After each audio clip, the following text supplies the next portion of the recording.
Welcome, IT leaders and infrastructure architects.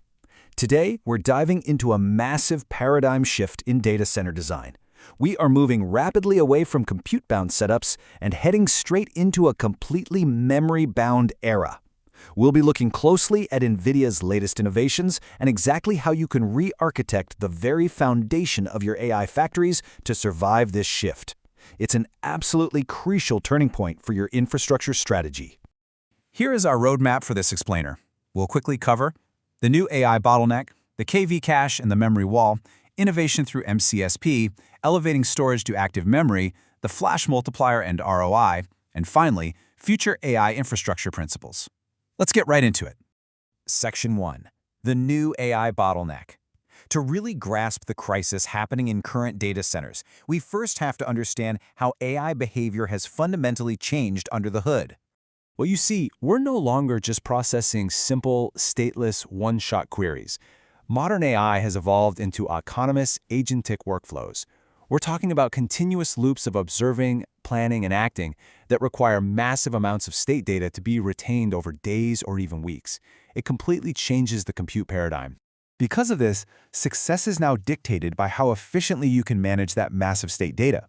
Not just pure compute flops. Model parameters and context sizes are scaling so incredibly fast that they're completely outpacing physical memory limits. And the result?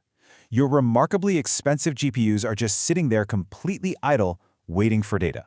Section 2. KV cache and the memory wall.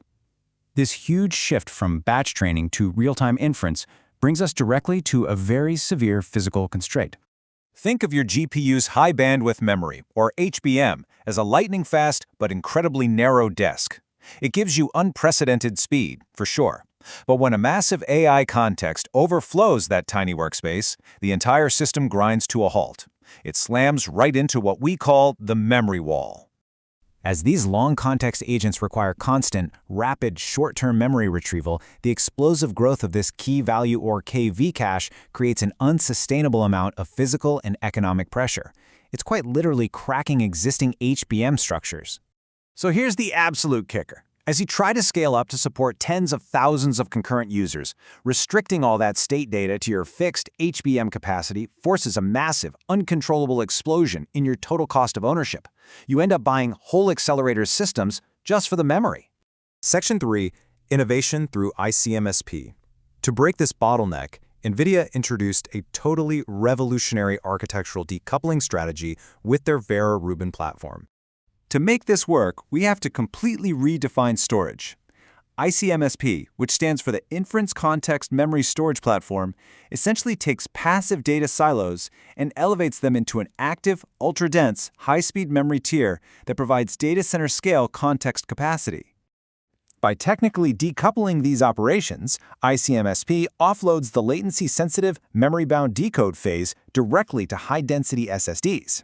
This is brilliant because it entirely frees up your highly expensive HBM for continuous, high-speed, pre-fill compute tasks.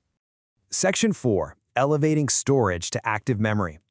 Let's zoom out to the rack-level architecture and see how this storage actually becomes an executing memory state. What's really fascinating here is the introduction of the G3.5 Ethernet flash layer. This layer sits perfectly between the GPU's HBM and the static data link, transforming standard SSDs into an executing memory state right beneath the HBM for instant access. Now, to make this massive data movement happen without severe latency, NVIDIA hardware accelerates the computation. They use the BlueField-4 DPU to completely bypass software overhead, entirely wiping out legacy network interrupts. The data path innovation works in 3 clear steps. First, data enters via the Spectrum-X Ethernet network. Second, remote direct memory access entirely bypasses the CPU. And third, that BlueField-4 DPU deterministically orchestrates the KV cache directly to storage with virtually zero latency variance. Section 5. The Flash Multiplier and ROI. For those of you managing budgets and scaling roadmaps, let's translate this architectural decoupling into hard economic value. By virtually eradicating GPU idle time through this active storage investment, this architecture delivers a jaw-dropping 500% increase in token throughput. And it's not just about speed. Not only do you get 5 times the tokens processed per second compared to legacy systems, but you handle that exact same workload with an 80% reduction in power consumption. This definitively solves the massive data center power scarcity issue. This dynamic creates what's known as the flash multiplier effect. Instead of riding an exponential capex curve by endlessly buying more GPUs just for their fixed HBM, pooling shared flash capacity flattens your TCO and completely bypasses the physical limits of accelerator-bound memory. As a direct consequence, the global memory market is shifting rapidly. This multiplier triggers structural demand scaling, requiring an additional 16 terabytes of SSD capacity per NVIDIA GPU.